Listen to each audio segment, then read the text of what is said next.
Pessoal, bom dia para vocês, tudo bem?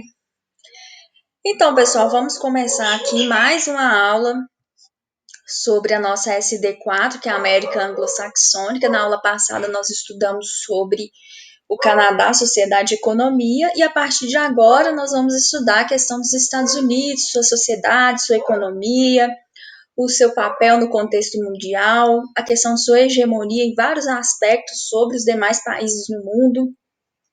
E hoje nós vamos começar aqui estudando de forma específica a questão da industrialização dos Estados Unidos. Essa matéria ela será vista em duas aulas, tá bom? Então hoje, que é segunda-feira, nós vamos falar sobre o contexto de industrialização dos Estados Unidos, ou seja, os fatores históricos e sociais que permitiram esse processo de industrialização dos Estados Unidos, de forma que permitiu com que esse país se destacasse muito no contexto da produção industrial no mundo. Tranquilo? Então, o que nós precisamos saber nessa sequência didática aí sobre a industrialização dos Estados Unidos? Nós precisamos saber o histórico de formação desse país, porque, gente, o histórico de formação nos diz muito como que permitiu, né, com que essa indústria hoje se destacasse tanto. O Brasil, por exemplo, foi uma colônia de exploração e os Estados Unidos não foi uma colônia de exploração. Então, esse contexto aí histórico de formação nos explica muito esse destaque dos Estados Unidos em termos industriais nesse contexto aí mundial maior. Nós vamos precisar também entender como que é essa produção dos Estados Unidos, né? O que ele produz, se é produtos de alta tecnologia, se é produtos de industrialização tradicional. E quando nós falamos de industrialização tradicional, é aquela de primeira e segunda revolução industrial. Então, como que isso acontece nos Estados Unidos? O que ele produz, o que ele exporta? Então, nós temos que saber isso. E por fim, isso vai ser na próxima aula, nós vamos saber aí, nós temos que saber sobre as áreas de produção industrial nos Estados Unidos.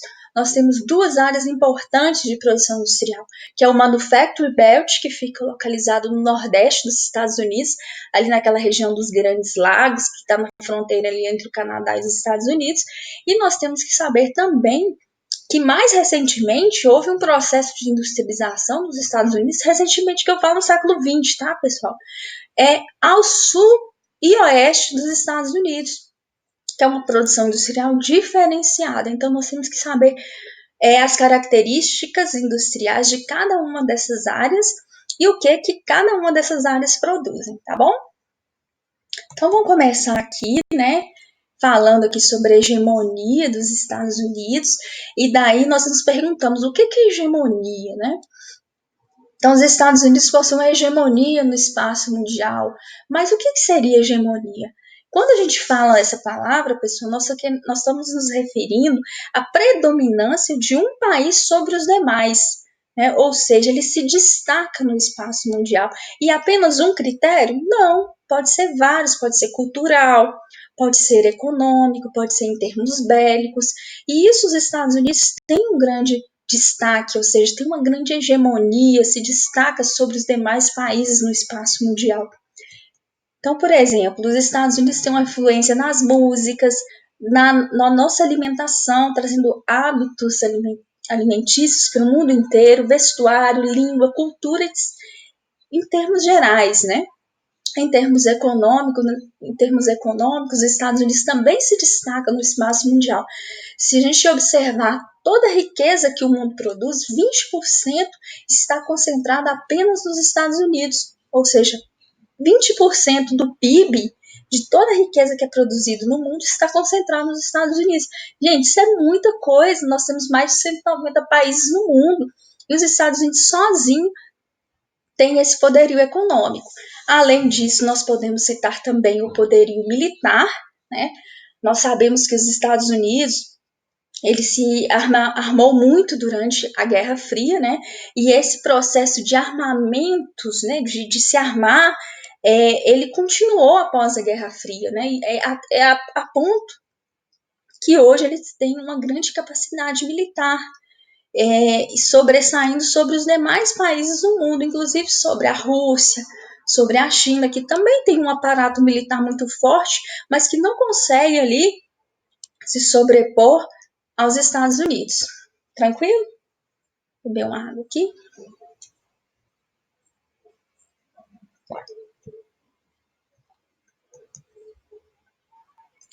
Um pouco de história aqui, tá, pessoal? O nosso objetivo não é aprofundar nessas questões históricas, mas nós temos que saber, tá?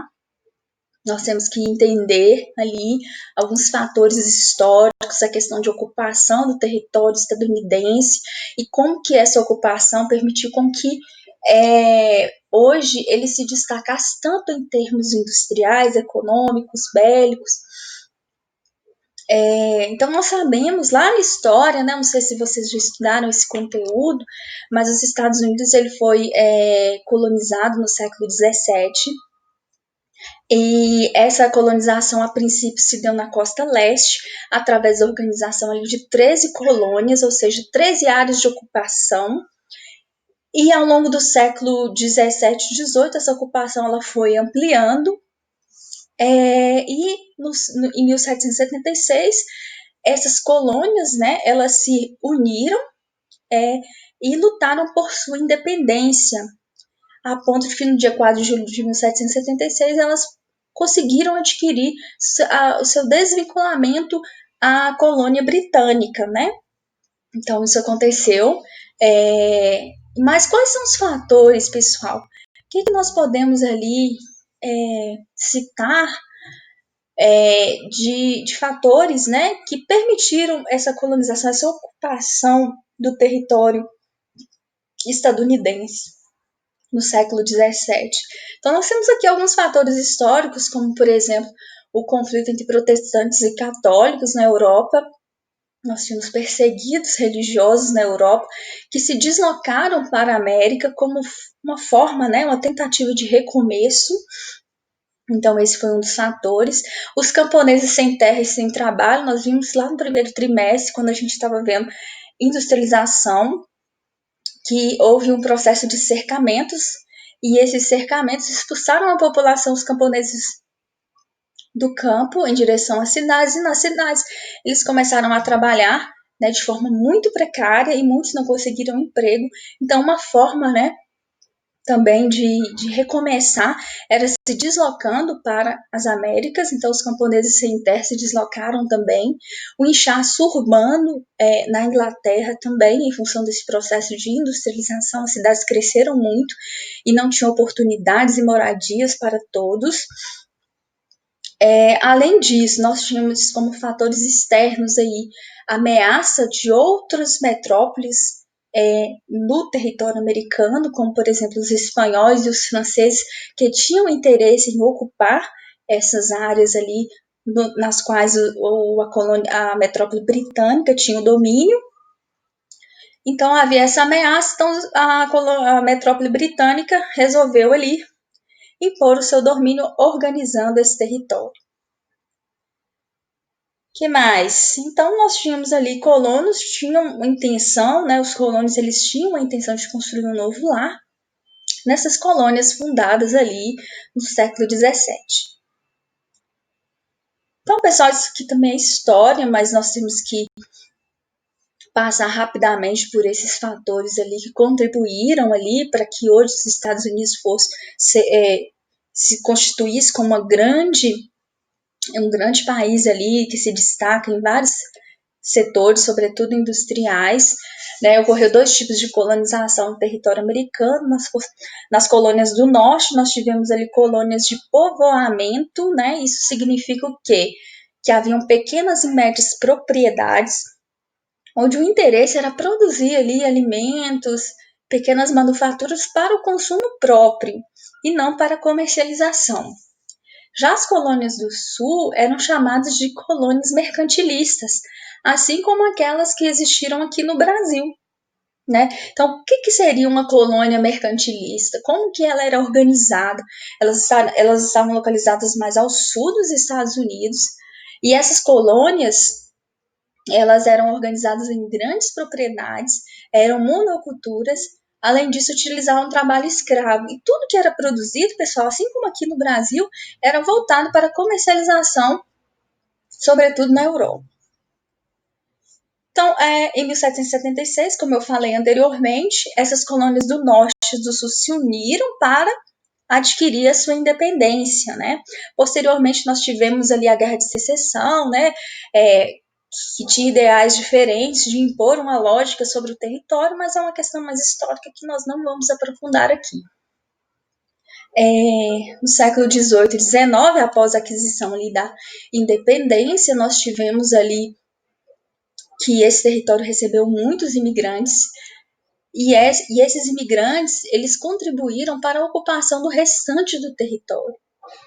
Então, nós tivemos ali a entrada de imigrantes, tá? Depois da aquisição da independência, esses imigrantes, eles contribuíram para o domínio do restante do território.